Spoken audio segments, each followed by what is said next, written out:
ഏതൊരാളുടെയും ചെറുപ്പകാലത്തെ ഓർമ്മകളിൽ നിന്ന് മാറ്റി നിർത്താൻ കഴിയാത്ത ഒന്നായിരിക്കും സൈക്കിൾ.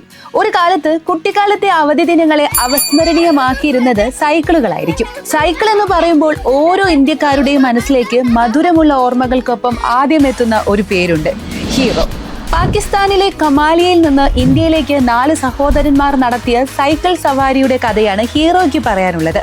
ബ്രിജ് മോഹൻലാൽ മൂഞ്ചാൽ തന്റെ സഹോദരന്മാരായ ഓം പ്രകാശ് മൂഞ്ചാൽ, ദയാനന്ദ് മൂഞ്ചാൽ, സത്യാനന്ദ് മൂഞ്ചാൽ എന്നിവർക്കൊപ്പം തുടങ്ങിയ ഒരു ചെറിയ ബിസിനസ് ആയിരുന്നു ഇത്. ആദ്യം തുടങ്ങിയത് സ്പെയർ സൈക്കിൾ നന്നാക്കുന്ന ബിസിനസ്സിൽ നിന്നാണ്. എന്നാൽ വരുമാനമില്ലെന്ന് കണ്ടപ്പോൾ കമാലിയയിൽ നിന്ന് 4 സംഘം വായ്പയെടുത്ത് 50,000 രൂപയുമായി പഞ്ചാബിലെ ലുധിയാനയിലെത്തി. 1956 അവർ സൈക്കിളുകളുടെ പാർട്ടുകൾ നിർമ്മിക്കുന്ന ഒരു ബിസിനസ് തുടങ്ങി.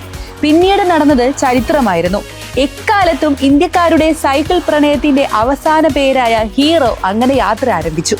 മാത്രമല്ല, ഗിന്നസ് ബുക്ക് ഓഫ് വേൾഡ് റെക്കോർഡിൽ ലോകത്തിലെ ഏറ്റവും വലിയ സൈക്കിൾ നിർമ്മാതാക്കളായി ഇടം നേടി. 2000ന്റെ തുടക്കം കമ്പനിയുടെ സുവർണ കാലങ്ങളായിരുന്നു. ഒരു സൈക്കിൾ നിർമ്മാതാവ് എന്ന നിലയിൽ നിന്ന് ഒരു മോട്ടോർ ബൈക്ക് നിർമ്മാതാക്കളായി കമ്പനി ഉയർന്നു. ഹീറോ സൈക്കിൾ ഉടമ ജപ്പാനീസ് ഇരുചക്ര വാഹന നിർമ്മാണ കമ്പനിയായ ഹോണ്ടയുമായി കൈകോർത്തു. 1985 ഏപ്രിൽ 13 ആദ്യത്തെ ബൈക്കായ CD100 പുറത്തിറക്കി. ഏകദേശം 27 വർഷത്തോളം ഒരുമിച്ച് നിന്ന ഹീറോയും ഹോണ്ടയും 2011 വേർപിരിഞ്ഞു. കമ്പനി ഇപ്പോഴും സൈക്കിളുകളും മോട്ടോർ ബൈക്കുകളും നിർമ്മിക്കുന്നുണ്ട്. വിപണിയുടെ സാധ്യതകളും താല്പര്യങ്ങളും മാറിക്കൊണ്ടിരിക്കുന്നതിനൊപ്പം കമ്പനിയും മുന്നേറുകയാണ്.